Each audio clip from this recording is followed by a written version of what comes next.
Perkenalkan, nama saya Nimayandri Stefani. Saya dari kelas 5TI 4 dengan NIM 230240899. Di sini saya akan membahas mengenai pemodelan statis dan dinamis dalam manajemen support system.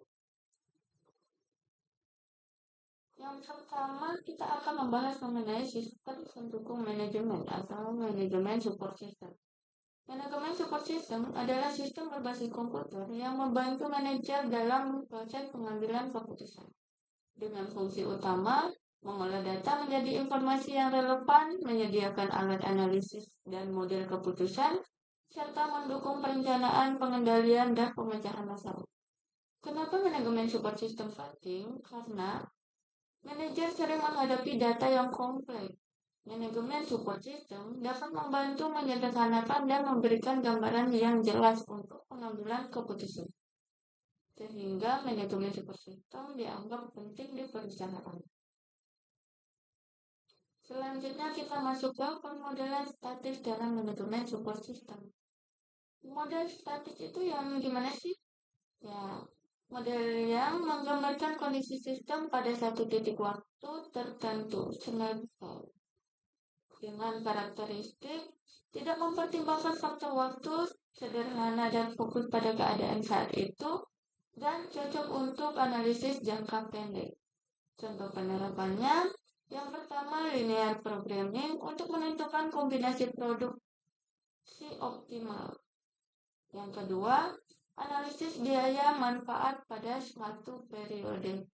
Dan yang ketiga, ada regresi sederhana seperti hubungan X dan Y pada satu waktu.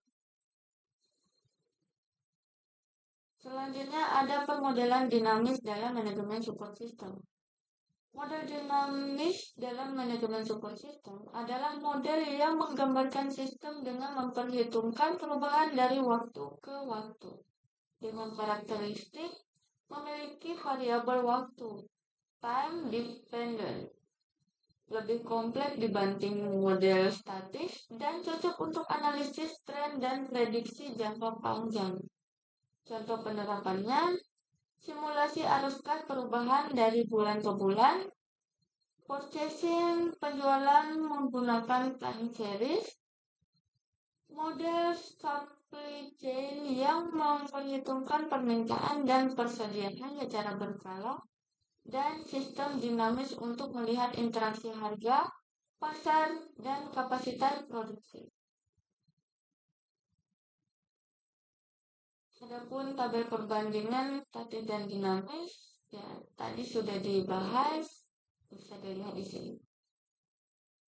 Baiklah, langsung saja selanjutnya studi kasus penerapan statis dan dinamis. Contoh kasusnya, misalnya perusahaan ingin menentukan strategi produksi dan penjualan.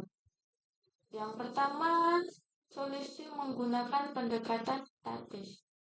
Pertama, menggunakan linear programming untuk menentukan jumlah produksi optimal bulan ini.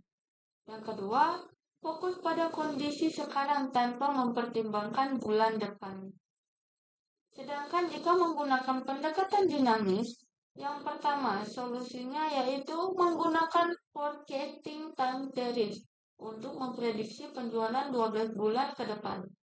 Yang kedua, bisa melihat tren kenaikan atau penurunan permintaan, sehingga strategi lebih adaptif. Baiklah, kita masuk ke kesimpulan. Permodelan statis digunakan untuk menggambarkan kondisi pada satu waktu tertentu, sederhana dan cocok untuk analisis jangka pendek. Sementara itu, permodelan dinamis memperhitungkan perubahan dari waktu ke waktu, lebih kompleks dan cocok untuk prediksi jangka panjang. Keduanya saling melengkapi dalam mendukung pengambilan keputusan manajemen. Sekian presentasi dari saya. Sekiranya jika ada salah kata, mohon maaf. Jika ingin bertanya, silakan di komentar saja. Terima kasih.